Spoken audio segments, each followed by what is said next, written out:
HIV is the human immunodeficiency virus.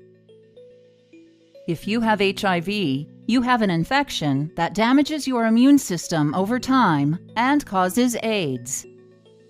AIDS stands for Acquired Immunodeficiency Syndrome. It is the final stage of an HIV infection when your immune system is damaged and too weak to fight off ordinary infections. When foreign invaders, such as bacteria and viruses, get into your body, they can cause infections. These events activate your body's defenses. The white blood cells of your immune system are part of your body's defenses. One type of white blood cell, called helper T lymphocytes, or helper T cells, strengthen your immune system's response to infection in two ways. First, helper T cells release chemicals that attract other white blood cells to the site of the infection. These additional white blood cells attack the invading bacteria or virus, as well as other infected cells. Second, helper T cells release chemicals that cause other white blood cells to multiply. These new white blood cells create markers, called antibodies, which can identify the same foreign invader throughout your body.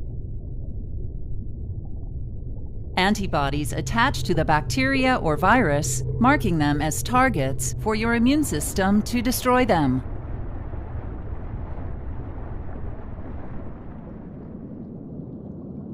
If you have HIV, it travels through your blood and other body fluids to infect and kill certain white blood cells. The virus enters helper T cells, which are the primary target. Once inside, the virus makes many copies of itself. As these virus particles are made, they leave the damaged helper T cell to infect other cells. The T cell loses its ability to protect the body from the ongoing infection and dies. In this way, HIV spreads and kills more of your helper T cells, weakening your immune system. As a result, other types of infections are able to take advantage of your body's inability to defend itself. These infections are called opportunistic infections. If you have an HIV infection and one or more opportunistic infections, you have AIDS. Some of the common AIDS-related opportunistic infections are inflammation of the tissues covering your brain and spinal cord, called meningitis, inflammation of your brain, called encephalitis, respiratory illnesses, such as pneumonia and tuberculosis, intestinal illnesses, such as chronic diarrhea caused by infectious parasites, and cancers, such as Kaposi's sarcoma and non-Hodgkin lymphoma.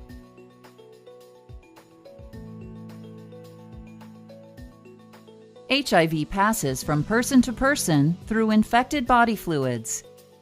HIV can enter your body during unprotected sex, while sharing drug injection needles, during your own childbirth, while breastfeeding from your mother, or from contaminated blood or blood products.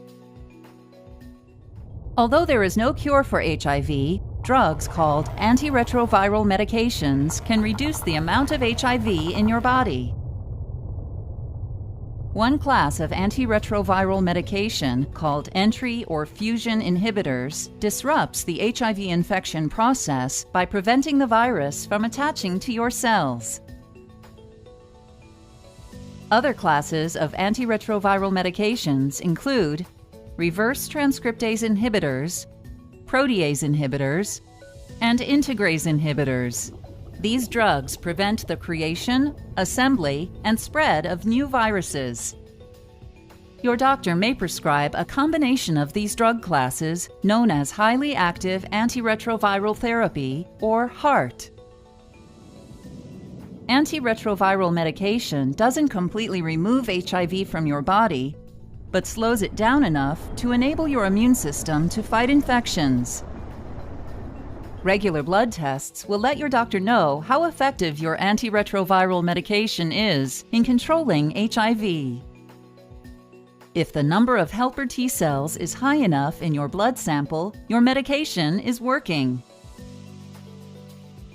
Treatments for the opportunistic infections of AIDS are medications specific for each type of infection. For example, your doctor may prescribe antibiotics if you have pneumonia or tuberculosis. To avoid getting or spreading an HIV infection, know your HIV status and your partner's status by getting tested regularly. The most effective way to prevent HIV infection is to avoid vaginal and anal sex. When engaging in sexual activity, you will be less likely to contract HIV if you only have sex with one uninfected partner or use latex condoms for protection. Avoid using injectable illegal drugs or sharing drug needles because the needles may have the virus on them. Avoid intoxication from drugs or alcohol because you will be more likely to engage in unsafe sexual behavior.